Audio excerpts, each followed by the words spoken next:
നമസ്കാരം, ന്യൂസ് 18 എക്സ്പ്രസിലേക്ക് സ്വാഗതം. രണ്ടാം പിണറായി സർക്കാർ 20-ന് സത്യപ്രതിജ്ഞ ചെയ്യും. തീരുമാനം CPI CPM നേതാക്കൾ നടത്തിയ ചർച്ചയിൽ. 17-ന് ചേരുന്ന ഇടതുമുന്നണി യോഗം ഓരോ പാർട്ടിക്കുമുള്ള മന്ത്രിസ്ഥാനങ്ങൾ തീരുമാനിക്കും. CPIക്ക് എത്ര മന്ത്രിമാരെ നൽകുമെന്ന കാര്യത്തിൽ ഇന്ന് കാര്യമായ ചർച്ച നടന്നില്ലെന്ന് സൂചന. മറ്റു പാർട്ടികളുമായുള്ള ഉഭയകക്ഷി ചർച്ചയ്ക്ക് ശേഷം വീണ്ടും CPI CPM ചർച്ച നടക്കും. 4 മന്ത്രിസ്ഥാനങ്ങളിൽ CPI വിട്ടുവീഴ്ചയ്ക്ക് തയ്യാറാകില്ല. സംസ്ഥാനത്ത് മറ്റന്നാൾ മുതൽ സമ്പൂർണ്ണ ലോക്ഡൌൺ. മെയ് 8-ന് രാവിലെ 6 മുതൽ മെയ് 16 വരെയാണ് ലോക്ഡൌൺ. കോവിഡിന്റെ 2ാം തരംഗം ശക്തമായ പശ്ചാത്തലത്തിലാണ് പ്രഖ്യാപനം. മിനി ലോക്ഡൌൺ പ്രായോഗികമല്ലെന്ന പോലീസിന്റെയും ആരോഗ്യവകുപ്പിന്റെയും നിർദ്ദേശത്തെ തുടർന്നാണ് തീരുമാനം. സംസ്ഥാനത്ത് മറ്റന്നാൾ മുതൽ ആരംഭിക്കുന്ന സമ്പൂർണ്ണ ലോക്ഡൌണിന്റെ മാർഗനിർദ്ദേശങ്ങൾ പുറത്തിറങ്ങി. ഭക്ഷ്യസാധനങ്ങൾ വിൽക്കുന്ന കടകൾ പ്രവർത്തിക്കാം, റേഷൻ കടകൾ പ്രവർത്തിക്കാം, എല്ലാ സ്ഥാപനങ്ങളും 7:30-ന് അടയ്ക്കണം, ഹോം ഡെലിവറി പ്രോത്സാഹിപ്പിക്കണം, മൃഗങ്ങൾക്കുള്ള ഭക്ഷണ സാധനങ്ങൾ വിൽക്കുന്ന കടകൾ തുറക്കാം. ഹോട്ടലുകൾ, ഹോം സ്റ്റേ, റിസോർട്ടുകൾ എന്നിവ പ്രവർത്തിപ്പിക്കില്ല. വിദ്യാഭ്യാസ സ്ഥാപനങ്ങൾ, ആരാധനാലയങ്ങൾ എന്നിവ പാടില്ല. യോഗങ്ങളോ കൂട്ടം ചേരലോ പാടില്ല. മരണത്തിന് 20 പേരിൽ കൂടുതൽ പാടില്ല. മുൻകൂട്ടി നിശ്ചയിച്ച വിവാഹങ്ങൾക്കും 20 പേർക്കേ പങ്കെടുക്കാനാകൂ. അന്തർജില്ലാ യാത്രകൾ അനുവദിക്കില്ല. വിദ്യാഭ്യാസ സ്ഥാപനങ്ങൾ പ്രവർത്തിക്കില്ല. ആരാധനാലയങ്ങളിൽ പൊതുജനങ്ങൾക്ക് പ്രവേശനമില്ല.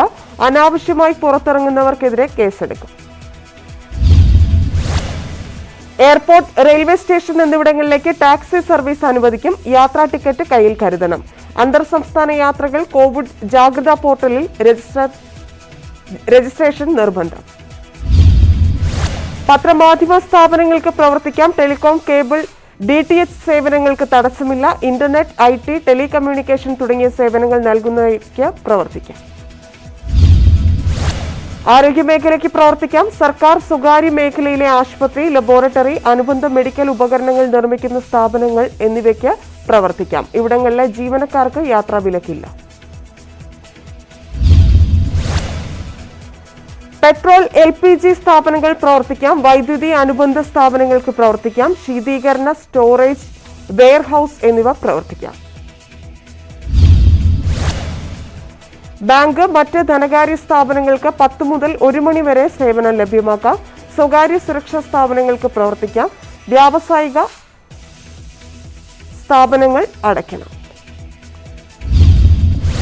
കാർഷിക മേഖല, മൃഗസംരക്ഷണ, ഫിഷറീസ് വകുപ്പുകൾക്ക് നിയന്ത്രിത ജീവനക്കാരെ ഉപയോഗിച്ച് പ്രവർത്തിക്കാം.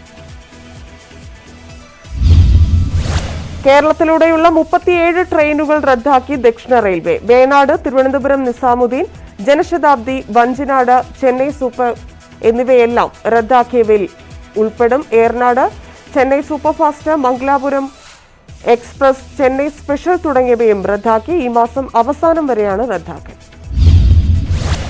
ലോക്ഡൌൺ പ്രഖ്യാപിച്ച സാഹചര്യത്തിൽ ദീർഘദൂര യാത്രക്കാരുടെ ആവശ്യാനുസരണം ഇന്നും നാളെയും KSRTC കൂടുതൽ സർവീസ് നടത്തും. ബാംഗ്ലൂരിൽ നിന്ന് 3 ബസ്സുകൾ കേരളത്തിലേക്ക് സർവീസ് നടത്താൻ തയ്യാറാക്കി. കർണാടക സർക്കാർ അനുവദിച്ചാൽ അവിടെ നിന്ന് സർവീസ് നടത്തുമെന്ന് CMD. ആശുപത്രി സൂപ്രണ്ടുമാർ, യൂണിറ്റ് ഓഫീസർമാരെ അറിയിച്ചാൽ ആശുപത്രി ജീവനക്കാർക്കും രോഗികൾക്കുമായി KSRTC സർവീസ് നടത്തും. ഒറ്റ ഡോസ് വാക്സിൻ വികസിപ്പിച്ചെടുത്ത റഷ്യ. വാക്സിന് സ്പുട്നിക് ലൈറ്റ് എന്ന പേര്. വാക്സിൻ 80% ഫലപ്രാപ്തമെന്ന് അവകാശവാദം. നിലവിലുള്ള 2 ഡോസ് വാക്സിനുകളേക്കാൾ സ്പുട്നിക് ലൈറ്റ് ഫലം ചെയ്യുമെന്ന് റഷ്യ. കോവിഡ് വൈറസിന്റെ ഏത് വകഭേദത്തെയും ചെറുക്കാൻ കഴിയുമെന്നാണ് പഠന റിപ്പോർട്ട്. വാക്സിന് റഷ്യൻ ആരോഗ്യ മന്ത്രാലയം അനുമതി നൽകി. 700 രൂപയാണ് വില. സംസ്ഥാനത്ത് 42,000 കടന്ന് പ്രതിദിന കോവിഡ് കണക്ക്. ഇന്ന് സ്ഥിരീകരിച്ചത് 42,464 പേർക്ക്. ഇതുവരെയുള്ള ഏറ്റവും ഉയർന്ന പ്രതിദിന കണക്ക്. ടെസ്റ്റ് പോസിറ്റിവിറ്റി നിരക്ക് 27.28%. ഇന്ന് 63 മരണം കൂടി സ്ഥിരീകരിച്ചു. ഇതോടെ ആകെ മരണം 5,628 ആയി. സംസ്ഥാനത്ത് 3,90,906 പേർ ചികിത്സയിൽ. എറണാകുളം ജില്ലയിൽ 6,506 പേർക്ക് കോവിഡ്. കോഴിക്കോട് ജില്ലയിൽ 5,700 പേർക്ക്. മലപ്പുറത്ത് 4,405, തിരുവനന്തപുരത്ത് 3,969 പേർക്കും രോഗബാധ. കോവിഡ് പ്രതിരോധം വിലയിരുത്താൻ തദ്ദേശ സ്ഥാപന പ്രതിനിധികളുടെ യോഗം വിളിച്ചു മുഖ്യമന്ത്രി. ശനിയാഴ്ച ഓൺലൈനായി യോഗം ചേരും. തെരഞ്ഞെടുക്കപ്പെട്ട പുതിയ എംഎൽഎമാരും തദ്ദേശ മന്ത്രി എ സി മൊയ്തീനും പങ്കെടുക്കും. ഓക്സിജൻ സിലിണ്ടറുകൾ പൂഴ്ത്തിയാലോ കരിഞ്ചന്തയിൽ വിൽപ്പനയ്ക്ക് ശ്രമിച്ചാലോ കർശന നടപടിയെന്ന് ചീഫ് സെക്രട്ടറി. ഓക്സിജൻ ലഭ്യത നിരീക്ഷിക്കാൻ ഓരോ കേന്ദ്രങ്ങളിലും എക്സിക്യൂട്ടീവ് മജിസ്ട്രേറ്റിനെ നിയോഗിക്കും. ഓക്സിജൻ നീക്കത്തിന് ഗ്രീൻ കോറിഡോറും ചീഫ് സെക്രട്ടറിയുടെ ഉത്തരവിൽ. റോക്കറ്റിന്റെ ക്രയോജനിക് ഇന്ധനമുണ്ടാക്കാനുള്ള ഓക്സിജൻ കോവിഡ് ചികിത്സയ്ക്കായി ISRO സൗജന്യമായി കേരളത്തിന് നൽകും. ആഴ്ചയിൽ 12 ടൺ ഓക്സിജൻ നൽകും. മഹേന്ദ്രഗിരിയിൽ നിന്ന് ടാങ്കറുകളിൽ തിരുവനന്തപുരത്ത് ഓക്സിജൻ എത്തിക്കും. കോവിഡ് മരണം വർദ്ധിച്ചതോടെ സംസ്കരിക്കാൻ സ്ഥലമില്ലാതെ കേരളം. പല ജില്ലകളിലും ശ്മശാനങ്ങൾ നിറയുന്നു. തിരുവനന്തപുരം ശാന്തി കവാടത്തിൽ സംസ്കാരത്തിന് ബുക്ക് ചെയ്ത് കാത്തിരിക്കേണ്ട അവസ്ഥ. കോഴിക്കോടും പാലക്കാടും സമാന പ്രതിസന്ധി. തൈക്കാട് ശാന്തി കവാടത്തിൽ രാവിലെ 9 മണിയോടെ ഇന്നത്തെ ബുക്കിംഗ് അവസാനിച്ചു. ശാന്തി കവാടത്തിൽ ഒരു ദിവസം പരമാവധി സംസ്കരിക്കാനാവുക 24 മൃതദേഹം. കോഴിക്കോട് കോർപ്പറേഷനിലെ മാവൂർ റോഡ് വെസ്റ്റ് ഹിൽ ശ്മശാനങ്ങളിൽ പ്രതിദിനം എത്തുന്നത് 17 മൃതദേഹം. കോവിഡ് മരണങ്ങൾ വർദ്ധിച്ചതോടെ ശ്മശാനങ്ങളിലെ സൗകര്യ പരിമിതി തിരിച്ചടിയാകുമോ എന്ന ആശങ്കയിലാണ് കോർപ്പറേഷൻ. വരും ദിവസങ്ങളിൽ മരണനിരക്ക് ഉയർന്നാൽ ശവസംസ്കാരം പ്രതിസന്ധിയിലാകും. മൃതദേഹങ്ങൾ സംസ്കരിക്കുന്ന കാര്യത്തിൽ തിരുവനന്തപുരത്ത് ആശങ്കയില്ലെന്ന് മേയർ ആര്യ രാജേന്ദ്രൻ. നിലവിലെ പ്രതിസന്ധി അതിജീവിക്കാൻ കഴിയും. കഴക്കൂട്ടത്തെ പൊതുശ്മശാനം ഒരാഴ്ചയ്ക്കുള്ളിൽ പ്രവർത്തന സജ്ജമാകും. തൈക്കാട് വിറക് ശ്മശാനത്തിൽ മൃതദേഹം സംസ്കരിക്കാൻ നിർദ്ദേശം നൽകിയിട്ടുണ്ടെന്നും മേയർ. കോവിഡ് രോഗികളുടെ ചികിത്സയ്ക്കുള്ള എല്ലാ സൗകര്യങ്ങളും കൊച്ചിയിൽ ഒരുക്കിയിട്ടുണ്ടെന്ന് മേയർ അനിൽകുമാർ. ശ്മശാനങ്ങളിലെ തിരക്കിനെ കുറിച്ചുള്ള ആശങ്ക കൊച്ചിയിലില്ലെന്നും അദ്ദേഹം ന്യൂസ് 18നോട് പറഞ്ഞു. പാലക്കാട് കോവിഡ് കേസുകളുടെ എണ്ണം വർദ്ധിച്ചിട്ടുണ്ടെങ്കിലും ആശങ്കപ്പെടേണ്ട സാഹചര്യമില്ലെന്ന് DMO ഡോക്ടർ KP റീത്ത. ആശുപത്രികളിൽ സൗകര്യങ്ങളുണ്ട്. നിലവിൽ ഓക്സിജൻ ക്ഷാമം നേരിടുന്നില്ലെന്നും കോവിഡ് ബാധിച്ച് മരിച്ചവരുടെ മൃതദേഹം സംസ്കരിക്കാൻ പ്രശ്നങ്ങൾ ഉള്ളതായി ശ്രദ്ധയിൽപ്പെട്ടിട്ടില്ലെന്നും DMO. പാലക്കാട് ജില്ലയിൽ മെഡിക്കൽ ഓക്സിജൻ ഉപയോഗത്തിൽ വലിയ വർധനവുണ്ടായതായി CFLTC nodal officer doctor Mary Jyothi. എന്നാൽ നിലവിൽ ആശങ്കപ്പെടേണ്ട സാഹചര്യമില്ലെന്നും ജില്ലയിലെ ഓക്സിജൻ വാർ റൂമിന്റെ ചുമതല കൂടിയുള്ള ഡോക്ടർ മേരി ജ്യോതി പറഞ്ഞു. വാക്സിൻ ഇല്ലാത്തതിനാൽ എറണാകുളം ജില്ലയിൽ ഇന്ന് കുത്തിവെപ്പ് മുടങ്ങി. ഇന്നലെ ലഭിച്ച 33,000 ഡോസ് കോവിഷീൽഡ് വാക്സിൻ വൈകിട്ടോടെ ആരോഗ്യ കേന്ദ്രങ്ങളിലെത്തിക്കും. ഇതോടെ നാളെ മുതൽ ജില്ലയിൽ വാക്സിൻ വിതരണം പുനരാരംഭിക്കാൻ സാധിക്കും. വാക്സിൻ ക്ഷാമം കാരണം ഇന്നലെ 641 ഡോസ് മാത്രമാണ് വിതരണം ചെയ്തത്. എറണാകുളം ജില്ലയിൽ കോവിഡ് ചികിത്സയ്ക്കുള്ള സൗകര്യം വർദ്ധിപ്പിക്കുമെന്ന് കലക്ടർ S. സുഹാസ്. വരും ദിവസങ്ങളിൽ കൂടുതൽ ഓക്സിജൻ ബെഡുകൾ ഒരുക്കും. അതിഥി തൊഴിലാളികൾ ജോലി സ്ഥലത്തു തന്നെ തുടരണമെന്നും ആവശ്യമായ സൗകര്യം ജില്ലാ ഭരണകൂടം ഉറപ്പാക്കുമെന്നും കലക്ടർ. കോഴിക്കോട് ജില്ലയിൽ സ്വകാര്യ ആശുപത്രികളിൽ ICU കിടക്കകളും വെന്റിലേറ്ററുകളും നിറഞ്ഞു. കോവിഡ് കേസുകൾ വർദ്ധിച്ചാൽ പ്രതിസന്ധി രൂക്ഷമാകുമെന്ന് സൂചന. ചെറുകിട സ്വകാര്യ ആശുപത്രികളിലെ 50% കിടക്കകൾ കോവിഡ് ചികിത്സയ്ക്കായി മാറ്റിവെക്കണമെന്നാണ് ജില്ലാ കലക്ടറുടെ നിർദ്ദേശം. കോഴിക്കോട് മെഡിക്കൽ കോളേജ്, ബീച്ച് ആശുപത്രി, സ്വകാര്യ ആശുപത്രി എന്നിവിടങ്ങളിലെയും ICU കിടക്കകൾ നിറഞ്ഞു. വെന്റിലേറ്ററുകളും ഒഴിവില്ല. വയനാട്, കണ്ണൂർ, കാസർഗോഡ്, മലപ്പുറം ജില്ലകളിൽ നിന്നുള്ള കോവിഡ് രോഗികൾ ആശ്രയിക്കുന്നത് കോഴിക്കോട്ടെ ആശുപത്രികളെയാണ്. ഇത് പ്രതിസന്ധി രൂക്ഷമാകാൻ കാരണമായിട്ടുണ്ട്. സ്വകാര്യ ആശുപത്രികളിലെ കോവിഡ് ചികിത്സാ നിരക്ക് കുറയുന്നതിൽ 3 ദിവസത്തിനകം തീരുമാനമെന്ന് സർക്കാർ ഹൈക്കോടതിയിൽ. സർക്കാരുമായി ധാരണയിലെത്തിയ ആശുപത്രികളുടെ പട്ടികയും നിരക്കും പ്രസിദ്ധപ്പെടുത്തുമെന്നും സർക്കാർ. ആശുപത്രി മേൽനോട്ടത്തിന് സെക്ടറൽ മജിസ്ട്രേറ്റുമാരെ നിയോഗിക്കുന്നത് പരിശോധിക്കണമെന്ന് കോടതി സർക്കാരിനോട് ആവശ്യപ്പെട്ടു. കേസ് വീണ്ടും കോടതി തിങ്കളാഴ്ച പരിഗണിക്കും.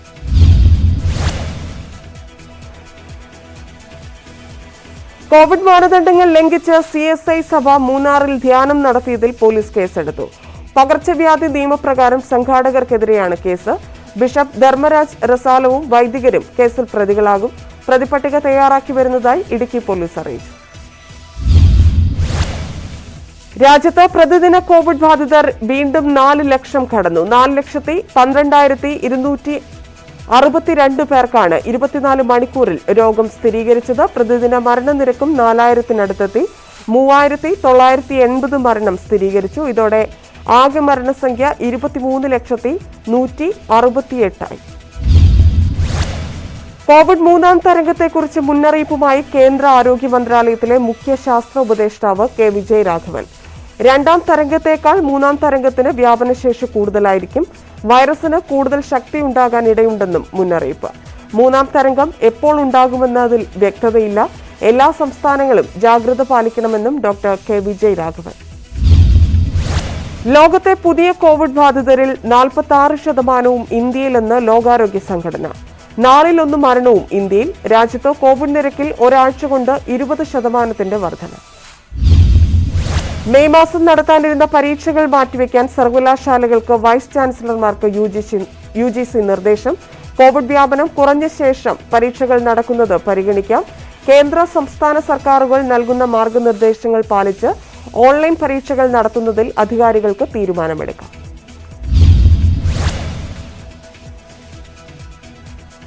ചിരിയുടെ വലിയ ഇടയന് കണ്ണീരോടെ നാടിന്റെ യാത്രയയപ്പ്. വലിയ മെത്രാപ്പൊലിത്ത ഡോക്ടർ ഫിലിപ്പോസ് മാർ ക്രിസോസ്റ്റത്തിന്റെ ഭൗതിക ശരീരം തിരുവല്ല സഭാ ആസ്ഥാനത്ത് പൂർണ്ണ ഔദ്യോഗിക ബഹുമതികളോടെ കബറടക്കി.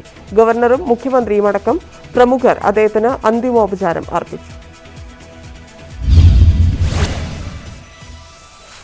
കനത്ത പരാജയത്തിന്റെ പശ്ചാത്തലത്തിൽ നിരീക്ഷകരെ കേരളത്തിലേക്ക് അയക്കാൻ കോൺഗ്രസ് ഹൈക്കമാൻഡ് തീരുമാനം. രാജ്യസഭാ പ്രതിപക്ഷ നേതാവ് മല്ലികാർജ്ജുൻ ഖാർഗെയും മുതിർന്ന നേതാവ് വൈദ്യലിംഗവും കേരളത്തിലെത്തും.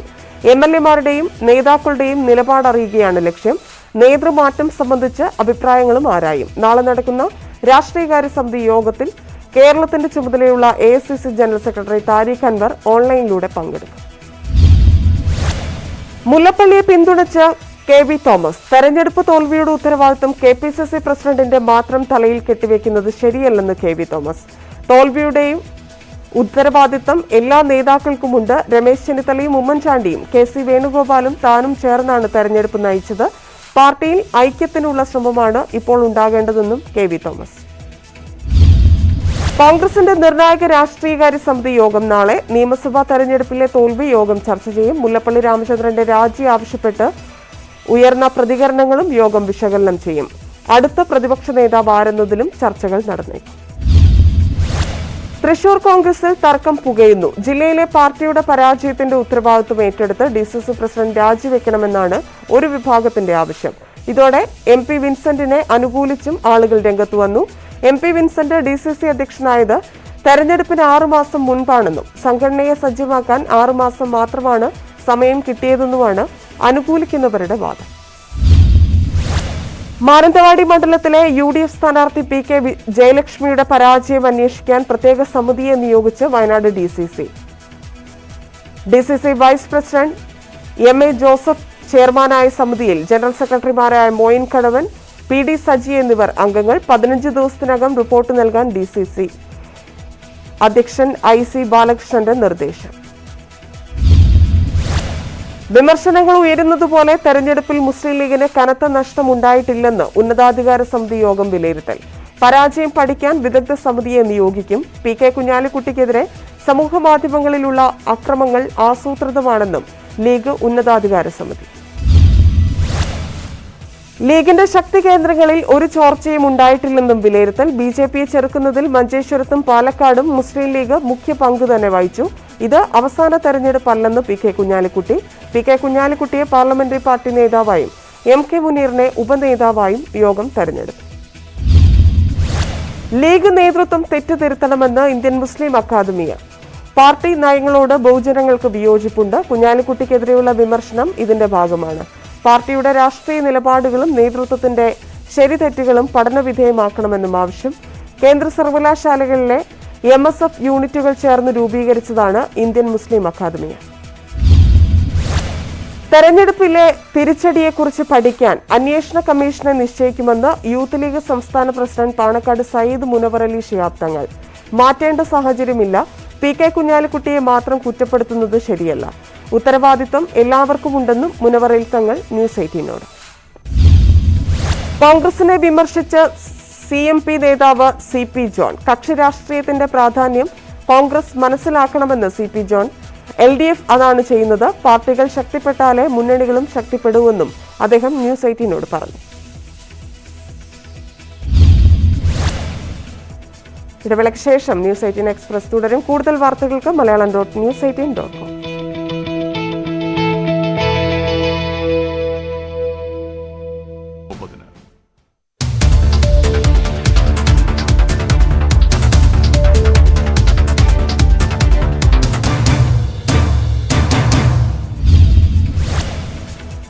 കേന്ദ്ര സഹമന്ത്രി ബി മുരളീധരന്റെ വാഹന വ്യൂഹത്തിന് നേരെ പശ്ചിമ ബംഗാളിൽ ആക്രമണം വെസ്റ്റ് മിഡ്നാപൂരിൽ വെച്ച് അക്രമ സംഭവങ്ങൾ ഉണ്ടായ സ്ഥലം സന്ദർശിക്കാനെത്തിയതായിരുന്നു മന്ത്രി.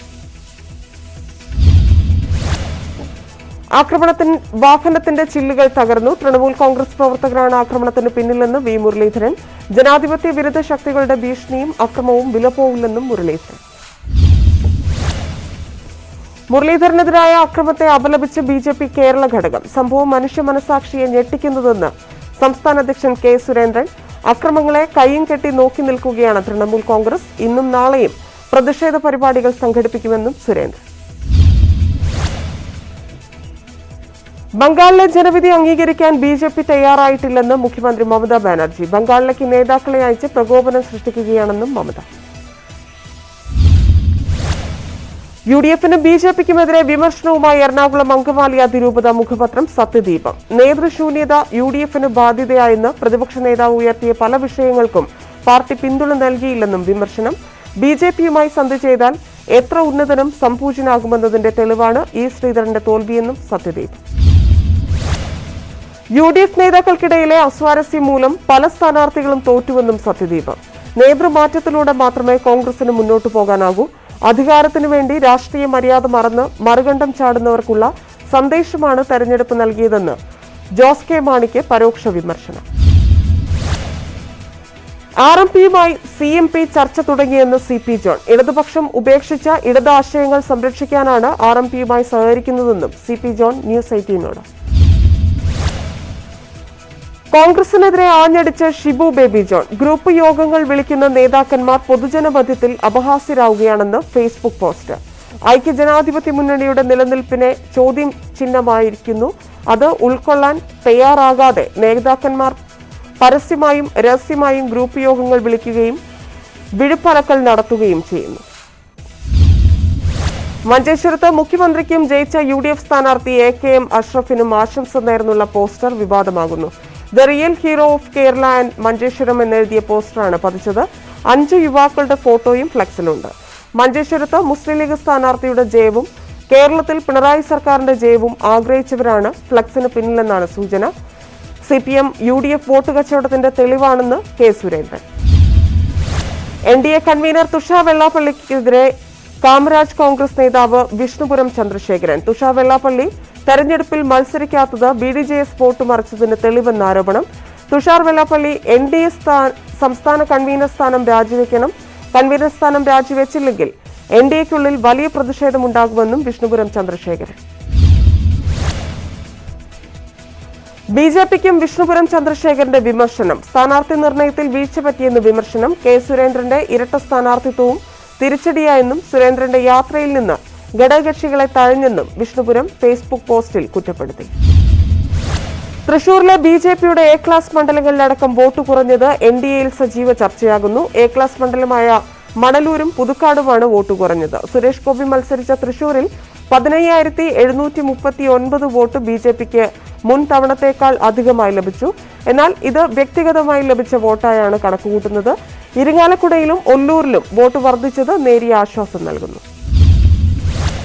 കണ്ണൂർ ചാലയിൽ പാചകവാതക ടാങ്കർ മറിഞ്ഞു. വാതകച്ചോർച്ച ഉണ്ടായതിനെ തുടർന്ന് പ്രദേശത്തുനിന്ന് ജനങ്ങളെ ഒഴിപ്പിച്ചു. ഗതാഗതം താൽക്കാലികമായി നിർത്തിവെച്ചു. ഫയർഫോഴ്സും പോലീസും എത്തി ചോർച്ചയടയ്ക്കാൻ ശ്രമം തുടരുന്നു.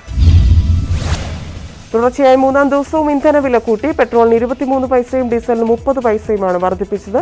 കൊച്ചിയിൽ പെട്രോൾ ലിറ്ററിന് 91 രൂപ 09 പൈസ, ഡീസലിന് 85 രൂപ 81 പൈസ. തിരുവനന്തപുരത്ത് പെട്രോളിന് 92 രൂപ 97 പൈസ, ഡീസലിന് 87 രൂപ 57 പൈസ. മഹാരാഷ്ട്ര, കർണാടക, ഉത്തർപ്രദേശ് സംസ്ഥാനങ്ങളിൽ കോവിഡ് കേസുകൾ വർദ്ധിക്കുന്നു. മഹാരാഷ്ട്രയിൽ 57,640 പേർക്ക് രോഗം സ്ഥിരീകരിച്ചു. 920 മരണം. നാസിക്കിൽ മാത്രം 100-ലധികം മരണം സ്ഥിരീകരിച്ചു. കർണാടകയിൽ ആദ്യമായി കോവിഡ് രോഗികളുടെ എണ്ണം 50,000 കടന്നു. 50,112 പേർക്കാണ് രോഗം സ്ഥിരീകരിച്ചത്. ബാംഗ്ലൂരുവിൽ സ്ഥിതി അതീവ ഗുരുതരമായി തുടരുന്നു. നഗരത്തിൽ തുടർച്ചയായി 20,000-ന് മുകളിലാണ് പ്രതിദിന കേസുകളുടെ വർധന. ഡൽഹിയിലെ ഓക്സിജൻ ക്ഷാമത്തിൽ കേന്ദ്ര സർക്കാർ സുപ്രീം കോടതിയിൽ നിലപാടറിയിച്ചു. ഡൽഹിക്ക് ഇന്നലെ 790 മെട്രിക് ടൺ ഓക്സിജൻ ലഭ്യമാക്കിയെന്ന് കേന്ദ്രം വെളിപ്പെടുത്തി. ഡൽഹിക്ക് അധിക ഓക്സിജൻ നൽകിയാൽ മറ്റ് സംസ്ഥാനങ്ങൾക്കുള്ള വീതത്തെ ബാധിക്കുമെന്ന് സോളിസിറ്റർ ജനറൽ കോടതിയെ അറിയിച്ചു. രാഷ്ട്രീയ ലോക്ദൾ നേതാവും മുൻ കേന്ദ്രമന്ത്രിയുമായ അജിത് സിംഗ് കോവിഡ് ബാധിച്ച് മരിച്ചു. ഗുർഗ്രാമിലെ സ്വകാര്യ ആശുപത്രിയിൽ ചികിത്സയിലായിരുന്നു. നരസിംഹറാവു വാജ്പേയി മൻമോഹൻ സിംഗ് മന്ത്രിസഭകളിൽ അംഗമായിരുന്നു. മുൻ പ്രധാനമന്ത്രി ചരൺ സിംഗിന്റെ മകനാണ്. കഴിഞ്ഞ മാസം ഇന്ത്യയിൽ 75 ലക്ഷത്തോളം പേർക്ക് തൊഴിൽ നഷ്ടമായെന്ന് കണക്കുകൾ. തിരിച്ചടിയായത് കോവിഡ് രണ്ടാം വ്യാപനം. രാജ്യത്തെ തൊഴിലില്ലായ്മ നിരക്ക് 8%-നരികെ. മാർച്ചിൽ തൊഴിലില്ലായ്മ നിരക്ക് 6.5%. കോവിഡ് വാക്സിന്റെ പേറ്റന്റ് ഒഴിവാക്കുമെന്ന് അമേരിക്കൻ പ്രസിഡന്റ് ജോ ബൈഡൻ. ഫൈസറിന്റേതടക്കമുള്ള കോവിഡ് വാക്സിന്റെ ഗവേഷണ കണ്ടെത്തലിന്റെ പേറ്റന്റാണ് ഒഴിവാക്കുന്നത്. നിലപാട് അമേരിക്ക ലോക വ്യാപാര സംഘടനയെ അറിയിക്കും. കുട്ടികൾക്ക് കോവിഡ് വാക്സിൻ നൽകാൻ അനുമതി നൽകി കാനഡ. 12 മുതൽ 15 വയസ്സുവരെയുള്ള കുട്ടികൾക്ക് വാക്സിൻ നൽകാനാണ് തീരുമാനം. ഫൈസർ വാക്സിൻ ഉപയോഗിക്കാനാണ് അടിയന്തരമായി അനുമതി നൽകിയത്. ഈ പ്രായക്കാർക്ക് വാക്സിൻ നൽകുന്ന ആദ്യ രാജ്യമാണ് കാനഡ. ഫൈസർ വാക്സിന്റെ 2 ഡോസും സ്വീകരിച്ചവർക്ക് കോവിഡിൽ നിന്ന് 95% സുരക്ഷ ഉറപ്പെന്ന് പഠനം. കണ്ടെത്തൽ ഇസ്രായേലിൽ നടത്തിയ പഠനത്തിൽ. IPL-ലെ അവശേഷിക്കുന്ന മത്സരങ്ങൾ ഇന്ത്യക്ക് പുറത്തു നടത്താനുള്ള ആലോചനയുമായി BCCI. ഇന്ത്യയുടെ ഇംഗ്ലണ്ട് പര്യടനം പൂർത്തിയായ ശേഷം സെപ്റ്റംബറിലാകും IPL രണ്ടാം ഘട്ടം. IPL രണ്ടാം ഘട്ടം സംഘടിപ്പിക്കാൻ BCCIയുടെ പ്രഥമ പരിഗണന UAE-ക്ക്. ഒരിക്കൽ വിജയകരമായി ടൂർണമെന്റ് നടത്താനായിട്ടുണ്ട് എന്നത് UAE-ക്ക് മുൻതൂക്കം. രണ്ടാമതായി BCCI പരിഗണിക്കുന്നത് ഇംഗ്ലണ്ടിന്. ഇന്ത്യയുടെ ഇംഗ്ലണ്ട് പര്യടനം പൂർത്തിയായ ശേഷം അവിടെ തന്നെ IPL-ഉം കളിക്കുന്നത് പരിഗണനയിൽ. IPL നടത്തിപ്പിനായി BCCI പരിഗണിക്കുന്ന മൂന്നാമത്തെ രാജ്യം ഓസ്ട്രേലിയയാണ്. ഇത്തവണത്തെ 2020 ലോകകപ്പിന് വേദിയാകാൻ ഓസ്ട്രേലിയ സമ്മതിച്ചാൽ IPL-ഉം അവിടെ തന്നെ നടത്താൻ ആലോചന. ചാമ്പ്യൻസ് ലീഗ് ഫുട്ബോളിൽ മാഞ്ചസ്റ്റർ സിറ്റി ചെൽസി ഫൈനൽ. സെമിയിൽ റയൽ മാഡ്രിഡിനെ തോൽപ്പിച്ച് ചെൽസി. രണ്ടാം പാദ സെമി ഫൈനലിൽ ചെൽസി ജയിച്ചത് മറുപടിയില്ലാത്ത 2 ഗോളുകൾക്ക്. ചെൽസിക്കായി വലകുലുക്കി ടിമോ വെർണറും മേസൺ മൗണ്ടും. ഗോളടിച്ചത് 28-85 മിനിറ്റുകളിൽ. ചെൽസി ചാമ്പ്യൻസ് ലീഗ് ഫൈനലിൽ കടക്കുന്നത് 2012-ന് ശേഷം ആദ്യമായി. സിറ്റിയുടേത് കന്നി ഫൈനൽ ബർത്ത്. കലാശ പോരാട്ടം ഈ മാസം 29-ന്. IPL-ൽ പങ്കെടുത്തിരുന്ന 11 ഇംഗ്ലീഷ് കളിക്കാരിൽ 8 പേരും തിരികെ നാട്ടിലെത്തി. ഇവർക്ക് 10 ദിവസത്തെ ഹോട്ടൽ ക്വാറന്റീന് ശേഷം വീടുകളിലേക്ക് മടങ്ങും. നാട്ടിലേക്ക് മടങ്ങും മുൻപ് ഓസ്ട്രേലിയൻ താരങ്ങൾ ശ്രീലങ്കയിലേക്കോ മാൽദീവ്സിലേക്കോ പോകാൻ സാധ്യത. അവിടെ 15 ദിവസം ചെലവഴിച്ച ശേഷമാകും നാട്ടിലേക്ക് മടങ്ങുക. ന്യൂസിലാൻഡ് പേസർ ട്രെൻ ബോൾട്ടിന് ഇംഗ്ലണ്ടിനെതിരായ ടെസ്റ്റ് പരമ്പര നഷ്ടമായേക്കും. നാട്ടിലേക്ക് മടങ്ങുന്ന ബോൾട്ടിന് ഇംഗ്ലണ്ടിൽ 2 ആഴ്ച നിർബന്ധിത ക്വാറന്റൈൻ. യൂറോപ്പ ലീഗ് ഫുട്ബോളിൽ ഫൈനൽ ലക്ഷ്യമിട്ട് മാഞ്ചസ്റ്റർ യുണൈറ്റഡ് ഇന്നിറങ്ങും. രണ്ടാം പാദ സെമിയിൽ യുണൈറ്റഡിന്റെ എതിരാളികൾ റോമ. യൂറോപ്പ ലീഗിൽ ആഴ്സണൽ വിയാറയൽ സെമിയും ഇന്ന്. ആദ്യപാദത്തിൽ 2-1 ജയിച്ച വിയാറയലിന് മുൻതൂക്കം. 2 മത്സരങ്ങളും രാത്രി 12:30. സ്വർണ്ണവില ഇന്നും വർദ്ധിച്ചു. ഗ്രാമിന് 10 രൂപയും പവന് 81 രൂപയുമാണ് കൂടിയത്. ഇതോടെ ഗ്രാമിന് 4400 രൂപയും പവന് 35,200 രൂപയുമായി. ആഗോള ഓഹരി വിപണിയിൽ ചാഞ്ചാട്ടം തുടരുന്നതാണ് സ്വർണ്ണവിലയിൽ പ്രതിഫലിക്കുന്നത്.